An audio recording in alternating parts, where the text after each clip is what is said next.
To Andrew Yang right now, who knows about the appeal of an outside force. Andrew Yang, the forward party co-chair, the former Democratic presidential candidate. Andrew, great to have you. What do you make of this discussion? And Charlie's been talking a lot of key players who are looking for players who would be outside a Biden-Trump choice, but it's picking up steam. What do you think? Well, he's right that the action is in New Hampshire a week from today, Neil. You have Nikki Haley, who has a real shot against Donald Trump. There are a lot of independents, a lot of people who aren't Trump fans in the Republican Party, as evidenced by the governor, who's a Republican who endorsed Nikki Haley.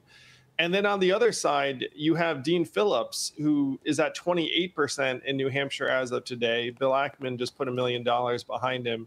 And his name idea is still sub 50%, which means he has a ton of room to grow.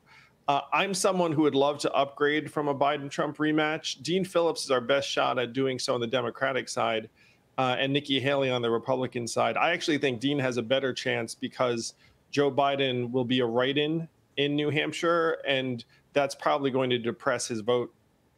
No, I'm just wondering. I mean, you know this maybe party intrigue far better than I can't see him winning or getting the nomination. There might be an outside hunt for an alternative to Joe Biden. Some are hinting of that, maybe going to California Governor Newsom. I tend to think it's too late for that, but what do you think?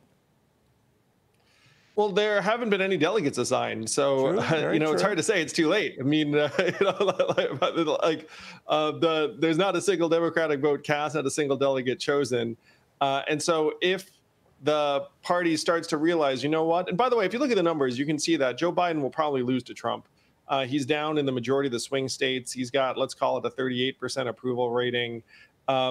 Smart people are looking at this picture and saying, if you want to defeat Donald Trump, you might want to change out your nominee. And it's really like right now is the time. If you were to say to me 8 weeks from now, hey, is it too late? Then I might agree with you. But right now, it's all about New Hampshire a week from today. And I think Dean Phillips can put up a shocking number. Most people would find 28% shocking, honestly. I mean, if you look at the press, it sounds like he's at 5, 6, 7%. He could be at 27%. All right. Real quickly, you're right. It is about expectations. The one rap you hear against Democrats, Andrew, is that they're allowing Republicans to sort of steal the publicity thunder, not only with what they just did in Iowa, whether you like Donald Trump or not, or the others or not, and now in New Hampshire, and no one's going to be saying boo about Democrats, maybe until South Carolina. That's the focus now. Is that a tactical error?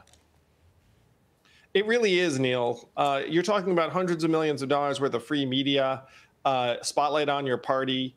Instead, you've got a void where there could be Democratic debates. There could be people campaigning in these states. New Hampshire is a swing state, for crying out loud. It's actually going to be important in November. Yeah. The fact that Joe Biden's not in New Hampshire is malpractice, in my opinion. It's bad for the party, and it's bad for people who want to see him defeat Trump in November. It might not be Joe. I mean, genuinely, I think Dean Phillips is just going to rise and rise in energy. And the question is whether he can get big enough, fast enough.